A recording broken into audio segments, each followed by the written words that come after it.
Atelier Digital.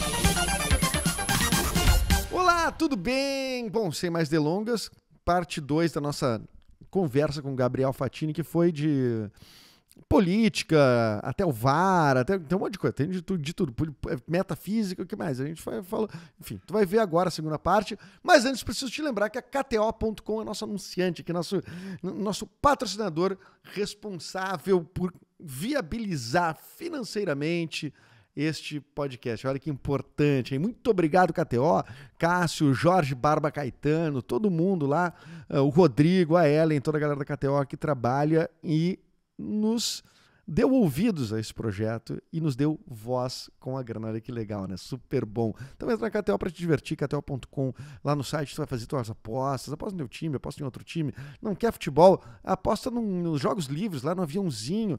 Qual é o que tu tá tomando uma ruim lá, Fernanda? Que tu tá... mas daí a Fernanda que tem problema. Tu tem que jogar de leve. A Fernanda, eu vou no campo minado. Plau! Calma, é pra se divertir. É leve, Fernanda. Não vai se pelar toda a grana lá.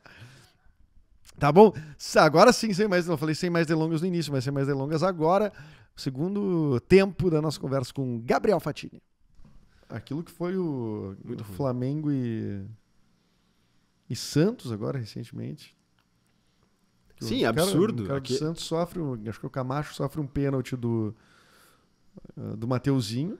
O próprio Mateuzinho vai até a linha de fundo depois. No mesmo lance. Cruza e o Flamengo faz o gol. Sim, um pênalti clamoroso. Clamoroso. E aí no mesmo lance o cara, além de ser impedido de ter a oportunidade de fazer um gol, ainda leva um gol no mesmo lance. É o pesadelo do árbitro, né? Mas eu acho que... Eu não manjo muito de arbitragem, mas até onde eu sei não é uma profissão... Tu disse que não era cientista político e tá aí... Me palestrando. Desfilou. Eu tive muito menos constrangimento para falar sobre Bolívia. Mas veja bem, não me leve a mal, né? Os árbitros brasileiros, por favor. Com todo mais respeito. caracudo de política ou de futebol, cara? Putz, cara, eu não sei mais, velho. Não sei mais quem eu sou. Mas não, o que eu ia falar da arbitragem, que eu acho que, porque até onde eu sei, não é profissional, né? Não é profissionalizado. Porque me parece que é um problema de formação pessoal. Mas o que é ser profissionalizado se a gente não tem essa referência? Boa pergunta. Mas por que é tão ruim? É tão pior? Não pode ser. Eu vi a final da Libertadores agora, que apitou um gringo, eu não sei de onde era o cara. Um cara clássico aí, o Lustô, né? Pode ser. Que apitou Atlético e Flamengo. Pô, o cara... Firmeza demais. Aquilo ali no Brasil não existe nenhum contexto. Nunca, nenhum juiz atuante hoje em dia. Cara, tá daquele jeito. Tem a Edna, né? Acho que a Edna é muito boa. A gente viu um jogo juntos que ela tava apitando e foi muito bem mesmo. Eu acho ela firmeza. É verdade. Mas assim, Mas é raro. Assim, é raro ter um jogo que não tem algum absurdo, assim. Sabe que eu fico na dúvida, cara? Porque já que a gente falou de fake news e essas produções de narrativas, e agora a gente falou de várias, elas têm um encontro, assim, que é tipo... Várias pessoas vendo uma mesma coisa, elas podem ter percepções diferentes do óbvio. Pois é, né? Às vezes do óbvio. O cara vai lá e diz assim, é uma gripezinha. Depois ele diz assim, diga uma vez que eu falei que é uma gripezinha. Tu falou em pronunciamento nacional. Com legenda. Com aquele intérprete que agora, infelizmente, vai perder o emprego agora. Ficou 4 anos aquele carequinha do lado do Bolsonaro. Esse pai... Tentando traduzir o fascismo por gestos. Fascismo com mãos e aí agora vai ficar sempre... Mas Pô, cara... Como é que tu pode olhar para uma mesma coisa e tu ter... Eu acho que o ser humano, ele me parece, e aí... Tu quer me dizer que a gente vai agora passar pra pós-verdade? Esse é o próximo tópico. A gente foi do VAR pra... Não, mas desculpa, acho que tem relação mesmo. Tu acha que tem relação? Pra tu ver... Acho que a gente pode fazer essa relação. Isso que eu tô fazendo agora, inclusive, tem a ver com tudo isso, que é justificar a mudança de um assunto para outro, justificar que tem uma conexão. Eu consigo, parece que tudo é justificável. Tu é roteirista, meu. Tu consegue, se tu pegar e escrever um roteiro que não tem as pontas bem aparadas, isso aqui não tem bem aparado, mas eu nunca pensei sobre isso. Eu vou pensar. Se tu pensar 5 minutos, tu resolve aquilo ali. Uhum. sem ter que tirar aquilo ali. Tu resolve, a justificativa é isso, é aquilo, eu não sei o quê.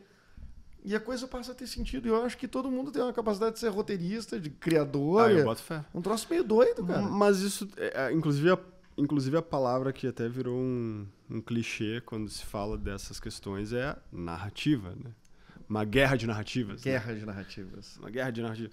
Eu acho que... A palavra mais usada pelo locutor do supermercado, aquele, o senador... Marcos Rogério. Que não se elegeu, inclusive. Não se elegeu. Perdeu no segundo turno. Boa. Digo que tem uma boa estada aí. Só folga aí agora nos próximos. Mas ele usou muito. E a defesa do governo usava só essa palavra. Tu pegava e tu apresentava. O cara apresentava um e-mail lá. Uhum. A Pfizer mandou esse e-mail... Esses 82 e-mails. Tá aqui não sei o que, tá prova de que narrativas. Aí pronto. Bom, então assim, é uma questão tipo kantiana, realmente. Se a gente for ver filosoficamente, de fato, cada um tem uma percepção da realidade diferente a partir da sua própria subjetividade. Se a gente for levar ao extremo, beleza. Aí realmente, não sei se o mesmo vermelho que tu vê é o mesmo que eu vejo. Porém, eu acho que a gestão pública não pode ter, né? Não, a gente tem que ter alguns parâmetros em comum, né? Algumas convenções do que é real, do que a gente pode se pautar ou não. Mas sabe que eu acho que isso é uma das coisas que os caras conseguiram fazer muito bem, que é justamente construir narrativas que são apelativas, que fazem algum sentido dentro dessas lógicas malucas, mas que são fáceis de aprender e que as pessoas, sabe, tipo... E que, claro, são distribuídas de maneira massiva, tem todo um lance de distribuição também muito bem pensado, mas tipo isso, assim, a maneira como eles foram minando primeiro as urnas, aí depois o TSE, aí as pesquisas, aí... Chega agora de tal forma que basta disparar nos grupos ali. Que vai, que rola. Porque eu acho louco. E faz sentido dentro dessa lógica que eles criaram. Tem gente que acredita de verdade, tá? Tem gente que lê e acredita e repassa. Tem gente que não confere de propósito. Assim, sim. Se não for verdade, o problema da pessoa que não se constrange em enviar um troço que pode ser falso. Mas eu acho que... E tem quem cria o troço. Sim. Que tipo, sabe que está criando do zero. Sabe que está inventando da cabeça. E eu acho que essa é a pessoa que mais se diverte nesse processo todo. Pode ser. Essa não tem caráter nenhum, mas é que mais se diverte. O que eu vou criar hoje, cara? Mas eu acho que a maioria das criações são coisas bem estrategicamente pensadas, né? Claro, mas imagina o cara que criou o tweet Golden Shower, cara. Esse aí foi fera. Fera demais, né? É o Carluxo, né, provavelmente. Carluxo. Esse é Qual cortina de fumaça vai ser? Pá, o que eu posso fazer para carnaval rolando? O que é Golden Shower? Perfil do presidente da República. O que aconteceu? Só se falava nisso. O cara... Sim, tava todo mundo esculachando ele nos carnavais do Brasil inteiro. Exatamente. E aí o cara veio com essa. Mas sabe que eu acho que quem distribui... Assim, porque tem quem cria, mas aí quem recebe, distribui e repassa, a galera que estuda essas questões na comunicação, fala que fake news tem muito mais a ver com desejo do que com, de fato, acreditar que aquilo seja verdade, né? Sim. Tem a ver com desejar que aquilo seja verdade. Isso talvez até blinde a pessoa inconscientemente de buscar uma outra fonte para saber se é verdade ou não. Né? Porque é um viés de confirmação do que tu já acredita, do que teu grupo acredita, do que te faz, do que determina a tua identidade. Mas, cara, eu queria chegar no ponto que era... Eu acho que a gente... E foi uma baita vitória nossa aí, né? Porra, essa eleição foi incrível. Os caras roubaram e perderam, né? Então, assim, uma incrível vitória. Mas eu acho que a gente, enquanto campo, assim... Eu não gosto muito do termo, mas campo progressista, digamos assim, né? A esquerda como um todo, gente... Hoje já é uma coisa, talvez, chamada de campo democrático, quase, né? Assim, sim. Nesse caso, sim. Porque o que virou foi meio... Porque teve que ser isso, né? Todo mundo contra, né? Até conservadores estão no campo democrático ali, né? Claro, isso faz parte da democracia. Mas digamos assim, quem puxou o carro mesmo da campanha, né? Assim, porque tem todo um ideário aí por trás disso, né? Que é de esquerda, né? Querendo ou não. Por mais que a gente tenha, né, nossas críticas ao PT. Mas eu acho que cara... A gente também entendeu a necessidade de disputar esse lugar, que é muito desleal, porque os caras sempre vão ter mais dinheiro, porque quem tem dinheiro tem interesse que esse tipo de ideologia seja propagado. Mas a gente precisa achar formas, enquanto campo mesmo, de fazer com que as nossas narrativas sejam bem amarradas. Que nem tu falou, assim, que as coisas cheguem. Eu fiquei muito admirado nesse ano vendo a campanha, as peças de campanha mesmo, sabe? Eu sempre observo muito isso, né? Porque trabalho com isso também. Mas, tipo, como eu achei muito bem feito, assim. E eu acho que, claro, isso para além da disputa eleitoral é uma coisa que a gente tem que trabalhar enquanto campo de fazer as nossas narrativas serem bem amarradas, serem populares, serem facilmente comunicáveis para as pessoas. Porque a gente precisa disputar isso, né, cara? Senão... Mas eu acho que esse campo também ele precisa ser melhor regrado, assim, também, né? Esse território onde essa coisa acontece. Ah, sim. Que é o que a gente fala das Big Techs, né? Ah, isso é determinante. Né? Porque se não acontecer algo nesse sentido, até quando a gente vai numa campanha difamatória de lado a lado?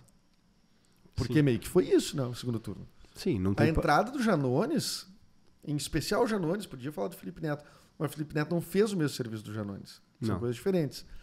O Felipe Neto foi produzir conteúdo de qualidade, bem informado, com curadoria, com... Que já tinha a ver com a linguagem dele um pouco também. Já tinha a ver com a linguagem dele e tal. E o Janones foi pra controlar a pauta, né? Pra disputar no chiqueiro mesmo com os caras, né? Exatamente. Se sujar na lama, rolar. Sujar na lama, que é isso. Tipo, canibalismo, pedofilia, maçonaria. Maçonaria. São tudo temas muito sensíveis, né, cara? Então tu pegar e tu ir pra esse jogo, as pessoas dizem, mas a gente não vê um debate de ideias. Mas onde que essa ideia vai entrar Como dentro tu vai debater ideia com o Bolsonaro, bicho? Não, e dentro disso. Não, dentro dessa arena, né? Dessa arena, que foi o segundo turno, especialmente. Não tem como. Não é possível. Dentro dessa arena, não tinha como... Porque a gente quer ver plano de governo, propostas... Ah, velho. E aí eu acho que os ciristas ficaram meio perdidos nisso, assim, uns caras muito... Sim. Né, vou anular meu voto. Assim, se o Ciro tivesse aí, teria ideias e tal. Ele tem um plano de governo... Cara... Isso é muito ingênuo. É muito ingênuo isso, cara. Inclusive dizer que o Lula, que o PT atacou o Ciro e coisa, eu acho um equívoco, porque eu acho que me parece que partiu da campanha do Ciro fazer um ataque conjunto, assim, né? E que às vezes mais direcionado pro Lula até. Mas nitidamente, né? Pelo amor de Deus. Agora já parece que faz anos o primeiro turno, né? O Ciro, até porque ele sumiu. Aliás, né? O primeiro pro segundo turno durou 10 meses, né? Foi uma coisa não terminar nunca. Cara, mas eu acho que... Porque isso tá na Constituição, inclusive tem que ser um mês, né? Mas eu acho que nessa nova era aí que a gente tá vivendo com a internet, com o excesso de... Talvez seja meio demais. Acho que um mês é muita coisa, velho. Mas será que operacionalmente não tem protocolos que... Não sei. Tô falando assim. Pode ser. Tô falando só. Tô hablando. Eu, pessoalmente, tava exausto. Mas a minha impressão é que todo mundo tava. A TSE deu um jeito. Gabriel jeito. Tava exausto. Pô, né? Mas eu acho que tava, a minha impressão é que tava todo mundo exausto, desgastado. Assim. Todo mundo, porque também foi uma... Aliás, as pesquisas falavam isso, né? Ninguém aguentava mais. A gente via que o Bonner não aguentava mais, né? Não, o Bonner no burnout ao vivo. Depois de 30 anos. Bom, o cara tem trigêmeos, velho. Não é mole isso aí. Pô, o cara tava tendo burnout, tendo que mediar o Padre Kelmo ali, pelo amor de Deus. Eu quero ter no medial o Padre Kelmo com trigêmeos, cada um com um problema, mandando no WhatsApp pra ele, porque são tudo adulto, né? E cada um no lugar do mundo, um tá estudando na casa do caralho, outro tá na Europa, outro não sei o que, os caras, mas que saco! E esse padre aqui, fudido aqui, me enchendo o saco. Que destreza. Que destreza. Se essa não foi a melhor fala de campanha até agora... Acho difícil. No mínimo, foi a maior contribuição do Partido Novo, né? Nas eleições. Que destreza. Que alegria. Gosto muito disso. Eu adoro esse meme. Mas impressionante, né? Foi uma tensão louca. A gente viu uma tentativa de golpe, a gente tá vendo, a gente tem 2 meses ainda daqui até o... Sim, a gente viu a locomotiva do golpe vindo em baixa velocidade lá longe. A gente vindo, tá vindo. Tá vindo. Ele vai vir aqui, Tá vindo. Vai desviar, ele vai desviar ali, vai pro outro lado. Era óbvio, né? Nada mais cantado do que isso, né? É. Mas isso também tem um pouco a ver, assim, né, com essa vitória. É claro que o Lula tem um capital político que nunca ninguém teve, assim, né, como assim, pessoa física, né? E claro que está amparado pela estrutura forte que o PT criou ao longo desses anos todos, né? Mas também acho que teve um lance de a galera começou a manjar as coisas, assim, né? Uhum. Claro que o lance das fake news ainda é muito forte, muito pesado, mas me parece que começou a haver um entendimento do próximo passo. Sim. Que ainda não é totalmente dominado, mas começou a... Cara, e louco, né, meu? É uma semelhança muito grande com o que aconteceu com os Estados Unidos, né, cara? Muito grande, eleição apertada, o presidente não reconhecendo a eleição do outro. Nesses casos, eu acho que a gente ainda tem algumas vantagens, que é... Uma é o Lula, né? Que não se compara com o Biden em termos de... Tu acha que seria possível alguém ganhar essa eleição fora o Lula? Não. Hoje no Brasil, pensando em todo mundo que está aí. Ninguém. Se fosse uma candidatura que não fosse do PT, assim. Cara, eu acho que não. Porque tem um papo assim, né? Que o PT saindo da conversa, não. Mas eu acho isso um absurdo. Não consigo ver lógica nisso, sinceramente. Acho isso não, mais... Isso é mais torcida, assim, né? Claro. Do que... Não, e tem um papo que é assim, tipo... que pra mim o Lula tá ganhando nas pesquisas. O tempo inteiro. O Lula esteve na frente o tempo inteiro nas pesquisas. Inclusive, quando foi preso em 2018, ele tava na frente. Tava na frente. Antes de ficar inelegível, ele tava na frente. E aí os caras dizem assim, pô, como é que eu não vou... Não, o Lula tinha que abrir mão, o PT é egoísta, o Lula tem que abrir mão, não sei o que o cara... Mas eu vou abrir mão, eu tô liderando desde sempre. Desde... Não, é muito insano. Por que eu desistiria? Que é isso? Não faz sentido. Que conversa é essa? Isso é o wishful thinking da galera da imprensa. Não consigo ver lógica nisso, sinceramente. Porque é um tipo, não, porque o PT é muito egocêntrico, é egoísta, não sei o quê. Mas é o maior partido da América Latina. Desculpa, mas assim... Os caras construíram Como é que o cara vai abdicar de ter uma candidatura, né? Que o mesmo aconteceu com o Haddad. Se o Haddad... E eu votei no Ciro em 2018. Tá? Eu também, cara, no primeiro turno. E... Não foi pro segundo, nunca. Eu falei, eu também votei no primeiro turno. Mas no segundo, ele não chegou no segundo. Mas, tipo... E gostaria mesmo que tivesse ido ele pro segundo turno. Achava mesmo que, nacionalmente, talvez... fosse mais competitivo. Mais competitivo naquele momento e tal.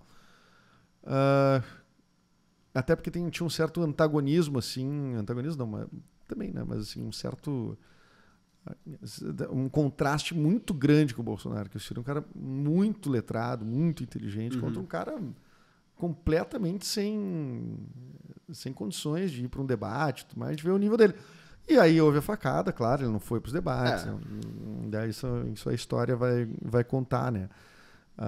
Mas me parece que tirando esse momento aí, que eu também nem sei se seria verdade, se o Ciro ganharia. Mas eu tinha a impressão, assim, talvez essa o PT podia abrir, já que não tem o Lula, né, e tal. Será que não rola o PT ser vice do... Tudo bem. Ali eu acho que não, tá? Ali foi o meu único ponto de dúvida, assim. Eu também, na época. Hoje em dia eu não acho. Acho que... Porque o PT é um partido que tem muita capilaridade, né, meu? Muita capilaridade. Essa ideia do antipetismo, eu acho que ele é muito mais restrito a centros urbanos específicos, a quem forma opinião, sabe? Eu não acho que seja uma coisa assim, que a população... Tanto é que o PT nunca não foi pro segundo turno de nenhuma eleição desde 89, né? Sempre, assim. Não é por acaso. Eu acho que é um partido que, de fato, tem muita capilaridade e tal, e é o maior partido da América Latina. Mas a minha impressão é que em 2018 ali não tinha, cara, porque aquilo tava se impondo, né? A estratégia ali dos caras, ela era muito nova, ela nos pegou de... Assim, então, eu lembro que foi um massacre, não tinha pra onde eu sei nem correr, se o Lula resistiria, talvez, a isso. Talvez não, na época, né? Talvez não. Foi não. muito insano, assim. E aí teve a facada, tudo mais, assim. Acho que foi a tempestade perfeita pra dar merda, né? Tempestade de merda. Tempestade de churume. não tinha muito pra onde fugir, assim. Mas eu acho que, enfim, voltando à comparação agora do Biden, porque tem várias semelhanças, né? Lá nos Estados Unidos também acho que foi uma mobilização meio frente ampla, assim, até para as pessoas irem votar, né, assim, derrubar o Trump, e daí no fim conseguiram na unha ali, teve toda aquela disputa. Eu acho que a gente tem a diferença de ter o Lula, que é uma figura muito mais relevante no nosso contexto do que o Biden lá. O Biden lá, com certeza. E tem um lance que eu nunca tinha parado para pensar tanto, assim, mas lá o fato de ser só 2 partidos, eu acho que acaba acentuando um tipo de polaridade que é muito nociva, sabe? Que para nós aqui, esse monte de partido é bem problemático para a governabilidade ali, do jeito que está distribuído, do jeito que a coisa funciona de fato no parlamento, mas, querendo ou não, acaba diluindo um pouco essa relação, sabe? Porque lá o que aconteceu foi isso, né? O Trump é o líder dos republicanos, então, tipo, a direita inteira, então todo o bloco Mas foi para aquilo. Então, todo mundo virou um maluco. Mas o Trump rachou os republicanos em certo ponto. Mas agora, tu tá vendo as eleições que estão rolando agora lá, dos midterms, eles estão se elegendo os malucos, assim, os malucos Só os mesmo. doidos. Só esses malucos Piroca da cabeça. que não reconhecem a eleição, que estão nesse papo racista. É que essa força ela vai continuar um tempo, né? Vai continuar, e no Brasil também. Só que eu acho que isso se dilui um pouco Se dilua e... na direita, eles no centrão, né? O que essa força vai continuar tendo é potência, atração suficiente para eleger esses cargos no legislativo, Isso. né? Dependendo do nível, dependendo de onde, né? O contexto e tal. Mas eu acho que em nível nacional, assim, nas majoritárias, a gente aprendeu, né? Eu espero que sim, né? Eu acho que aquilo que a gente estava falando antes de entrar no ar, assim, que urge, assim, no caso do Brasil, que é... Cara, e se a direita colocar um líder no poder que seja a direita que a gente se acostumou a ver, meu. O José Serra, o próprio Alckmin. Simone Tebet. Né? O Fernando Henrique Cardoso, a Tebet. Eu acho que a gente tava... Que daí eu vou... Cara, a quantidade de cerveja que eu bebi e quantidade de cigarro que eu fumei no domingo, meu. Sim. Acompanhando uma tensão louca. Frenesi, né? Frenesi completo. Aí, eu tenho certeza que o meu domingo vai ser muito mais tranquilo. Se o segundo turno for assim, entre esquerda e direita, mas democrático, tá bom. Beleza. Se não se eleger um, eleger o outro. É que eu tenho a impressão que a nossa geração, como a gente pegou já, sei lá, né? A gente pegou já a abertura democrática, assim, meio que o campo... A democracia jovem. Tinha uma ingenuidade sobre... Totalmente, cara. Sobre esse acordo. Totalmente. Tu não te sente vivendo umas páginas de um livro de história. Caralho, demais. Há anos, eu não aguento mais. Né? Eu nem quero estar nesse livro aí. Nem aguento mais, velho. Muito exaustivo. Mas justamente falando do livro de história, que eu acho que é aquilo que a gente tá falando antes de entrar no ar, né? Que a gente precisa de prestação de contas agora. Não dá pra fugir mais, né? Isso tudo começou, se a gente lembrar... A gente fala muito ali de 2014, quando o Aécio... Quando o Aécio pediu recontagem. Mas antes disso, né? Quando a Dilma fez a Comissão Nacional da Verdade, foi ali que começou... Porque, inclusive, a Comissão Nacional da Verdade, ela nem previa criminalizar e responsabilizar, né? Ela era, de fato, só um levantamento de informações. Naquela época, os militares começaram a botar contra o governo do PT, né? Para mim, ali é meio que o início desse ovo da serpente que foi chocado.